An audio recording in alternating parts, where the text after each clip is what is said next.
নমস্কার। আচ্ছা, নির্বাচনের ঠিক আগে বাড়িতে একটা কাগজ আসে না, যেটা দেখতে বেশ জরুরি মনে হয়? হ্যাঁ, আমি ওই ভোটার ইনফরমেশন স্লিপের কথাই বলছি। আজ আমরা ওটা নিয়ে একদম সহজ করে সবটা বুঝে নেব। অনেকেই এই স্লিপটা হাতে পেয়ে একটু ভাবনায় পড়ে যান যে এর আসল কাজটা ঠিক কি। এটা কি ভোট দেওয়ার জন্য লাগবেই? চলুন আজ এই সব দ্বিধা দূর করা যাক।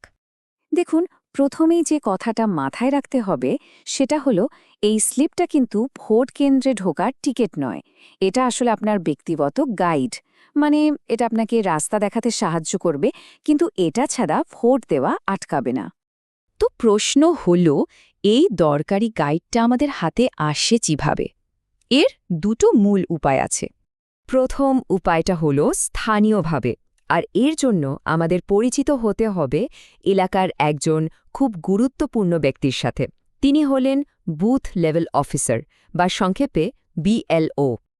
এই বিএলওদের ওপরই দায়িত্ব থাকে ভোটার স্লিপগুলো বাড়ি বাড়ি পৌঁছে দেওয়ার।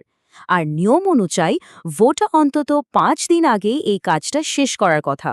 তাই যদি দেখেন যে আপনার স্লিপ আসেনি বা কোনো সমস্যা হচ্ছে, তাহলে স্থানীয়ভাবে সবার আগে যোগাযোগ করার ব্যক্তি কিন্তু এই বিএলওই। কিন্তু ধরুন বিএলও দিয়ে গেলেন, অথচ স্লিপটা হারিয়ে গেল বা কোনো কারণে বাড়িতে পৌঁছালোই না, তখন কি হবে? ভয় পাওয়ার কিচ্ছু নেই, কারণ এর একটা খুব সহজ অনলাইন সমাধানও আছে। খুব সোজা, voters.eci.gov.in অথবা electoralsearch.eci.gov.in, এই দুটো ওয়েবসাইটের যে কোনো একটায় যেতে হবে। সেখানে গিয়ে নিজের এপিক নম্বর, মানে ভোটার আইডি কার্ডের নম্বরটা দিয়ে সার্চ করতে হবে। নিজের নাম খুঁজে পেলে দেখবেন প্রিন্ট ভোটার ইনফরমেশন বলে একটা অপশন আছে। বাস ওটাতে ক্লিক করলেই স্লিপটা পিডিএফ হিসেবে ডাউনলোড হয়ে যাবে। আচ্ছা, স্লিপ তো হাতে পাওয়া গেল। এবার চলুন তো দেখি এই ছোট্ট কাগজটার মধ্যে ঠিক কি কি দরকারি তথ্য লুকিয়ে আছে। এখানে দেখুন, আপনার নাম, বয়স, লিঙ্গের মতো ব্যক্তিগত তথ্য তো আছেই। সাথে আছে আপনার ইউনিক এপিক নম্বর, মানে ভোটার আইডি নম্বর। সবচেয়ে কাজের তথ্য হলো আপনার ভোট কেন্দ্রের নাম আর পুরো ঠিকানা, আর ভোটের তারিখ ও সময়। আর হ্যাঁ, একটা স্ক্যান করার মতো কিউআর কোডও থাকে। ওটা স্ক্যান করে আপনি নিজের সব তথ্য অনলাইনে মিলিয়েও নিতে পারবেন। আর জানেন, সম্প্রতি নির্বাচন কমিশন এই স্লিপের ডিজাইনে একটা ছোট কিন্তু দারুণ কাজের পরিবর্তন এনেছে। এতে ভোট দেওয়ার প্রক্রিয়াটা আগের থেকে আরও অনেক মসৃণ হয়ে গেছে। কি সেই পরিবর্তন? এখন স্লিপের ওপর ভোটার তালিকার পার্ট নম্বর আর আপনার সিরিয়াল নম্বরটা বেশ বড় আর স্পষ্ট করে লেখা থাকে। এটা দেখতে ছোটখাটো ব্যাপার মনে হলেও ভোট কেন্দ্রে এর বিশাল সুবিধা আছে। পোলিং অফিসারদের আপনার নাম খুঁজে পেতে এখন আর সময় লাগে না।